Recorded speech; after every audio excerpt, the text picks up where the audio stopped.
একটা সুযোগ দাও, আমি কথা দিচ্ছি আমি কাজ করবো। আর সুযোগ দেওয়া যাবে না এখন। আরে দরজা খোল।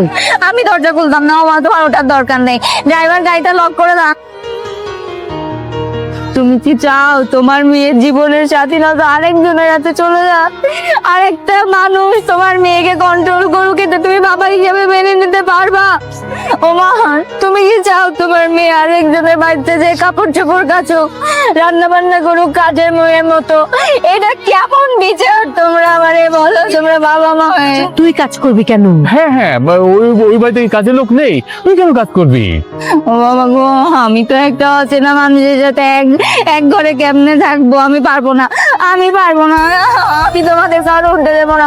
এই যে আমার নিয়ে চলেন, আমার এরা মায়েরা ফেলবে।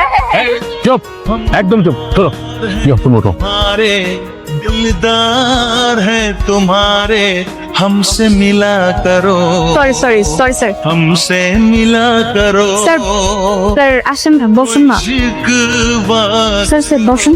और शिकायत না, তুমি চাইলে কন্টিনিউ করতে। না স্যার বসুন না। ना करो, पर तुम मिला करो। স্যার আপনি লিখছেন?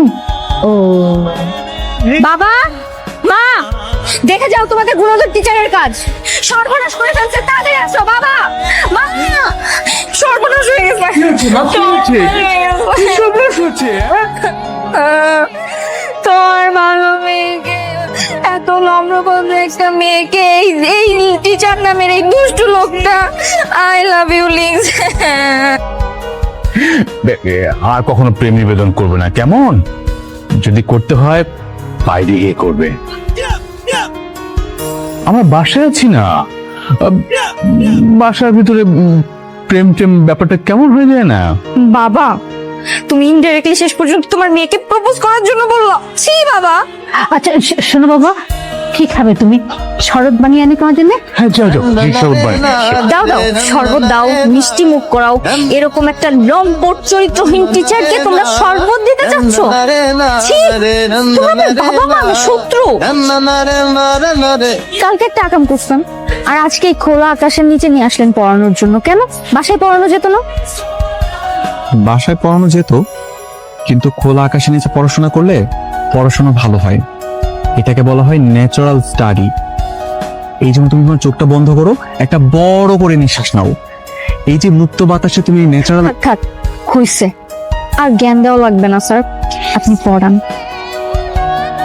গেলাম, আপনার কাছে আমি বাসায় পড়ুন। তুমি বলেছিলে না বাসায় পড়বা? এই যে চলে এসেছে তোমার বাসায়, চলো বসো এখানে। সবে বুঝলাম, এটা দেখে তো মনে হচ্ছে একটা বিয়ে বাড়িতে চলে আসছি। বোকামি এইটুকু বোঝে না, এটা হচ্ছে ক্যান্ডেল লাইট স্টাডি টাইম, তার জন্য তো পরিবেশটা তো romantic. Candle light study time মানে হচ্ছে এই সুন্দর রোমান্টিক পরিবেশে আমি তোমাকে রোমান্টিক ভাবে ম্যাথ করাবো। রোমান্টিক ভাবে ম্যাথ করার কি আছে?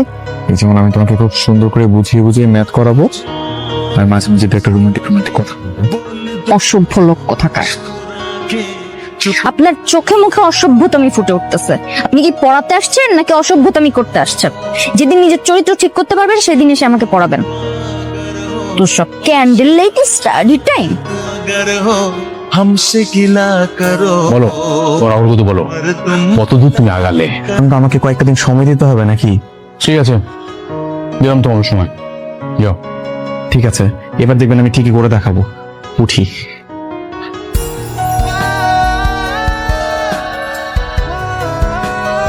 আমি যে একটা মানুষ আসছি, আপনি আমাকে নোটিসই করছেন না কেন? দেখছি, বলো কেন রেখেছো?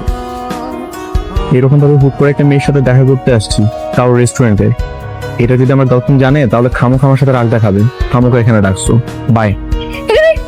দাঁড়ান, কোথায় যাচ্ছেন আপনি? একটা মেয়ে শাড়ি পরে আসছে, চোখে কাজল দিয়ে, কপালে টিপ দিয়ে আসছে, আপনি তাকে একটু কমপ্লিমেন্ট দিবেন না? জানো আমার কেন কমপ্লিমেন্ট দিতে হবে?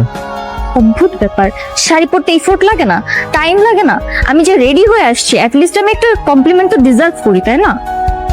বলেন তো কেমন লাগছে আমাকে? সুন্দরভাবে দেখে বলেন। দিতেই হবে, লাগছে মোটামুটি। তবে আমার গার্লফ্রেন্ডের শাড়ি পরলে এর থেকে আরো হাজার গুণে বেশি সুন্দর লাগে। গার্লফ্রেন্ড ইস্যু কেমন খেপে আছিস কেন মা? তোমরা কি চাও আমি বিয়ে করি? অবশ্যই। তাহলে শোনো, আমি বিয়ে করতে চাই। সত্যি? আলহামদুলিল্লাহ। এই কথাটা শোনার জন্য কতদিন ধরে আমরা অপেক্ষায় আছি। কিন্তু আমার একটা শর্ত আছে। সত্য? কি শর্ত? পাত্র হতে হবে রিয়ান স্যার। হ্যাঁ, হ্যাঁ, পাত্র হতে হবে রিয়ান স্যার, তাহলে আমি বিয়ে করব। এইটা আবার তোর কেমন শর্ত? এইটাই সত্য। তোমরা যদি ওনার সাথে বিয়ের ব্যবস্থা করতে পারো তাহলে করো, আর 7 দিনের মধ্যেই করবা। আর 7 দিনের মধ্যে যদি বিয়ের ব্যবস্থা করতে না পারো, আমার মত চেঞ্জও হয়ে যেতে পারে। এখন তোমরা বুঝে দেখো কি করো।